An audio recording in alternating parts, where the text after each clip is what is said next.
पिंजरा पिंजरा रे।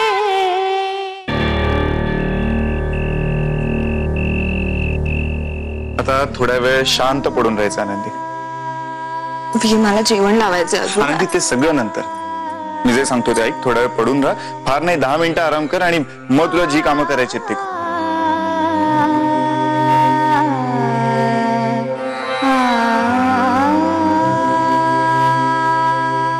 तू किती काळजी घेतोस ना माझी वीर।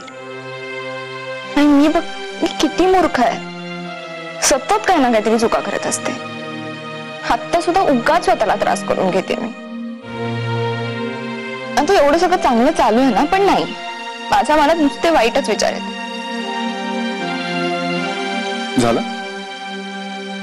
झालंय बोलून तुझं? आता एक शब्दही बोलायचा नाही आणि फक्त आराम करायचा। चल पडून राहा थोड्या वेळ।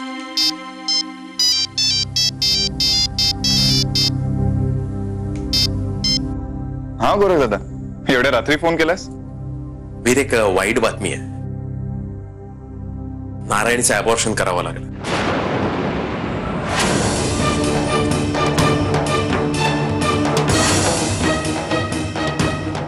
काय बोलतोस गोरे दादा? आता कुठे आहे ती? आणि हे बघ, तू एक काम कर, तू निघ आता आणि आपल्या हायवेचं जे हॉस्पिटल आहे ना तिकडे ये। हा ठीक आहे, आम्ही येतो लगेच। हा ठीक आहे। काय झालं वीर? पटकन सांग काय झालं। नाही ते विशेष काही नाही। वीर पटकन सांग काय झालं। नारायणीचं अबॉर्शन झालंय।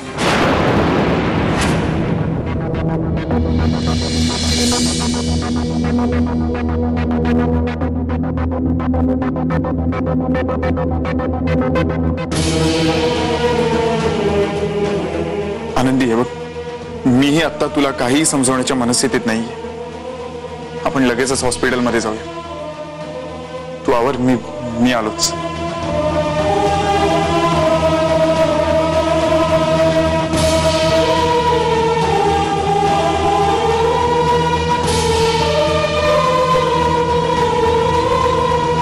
आनंदी, अगं प्लीज माझ्या बाळाचा तरी विचार कर। आनंदी, आनंदी प्लीज प्लीज, आनंदी प्लीज माझ्या बाळाचा विचार कर।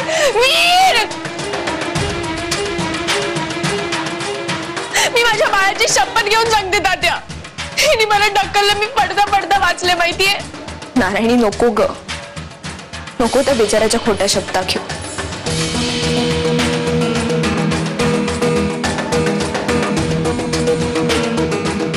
ते अजून जन्मालाही नाही आलेलं आणि तू आधीच त्याच्या माथ्यावर खोटा शब्द लादायला लागलीस।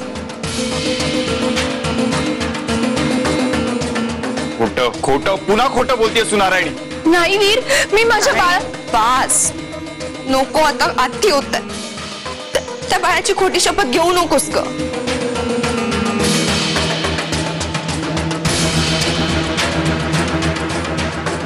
नारायणी नीट विचार कर, तू हे असलं काही केलंस ना तरी तुला तयार व्हावंच लागणार आहे, लग्नासाठी किंवा हे घर सोडून जाण्यासाठी तरी।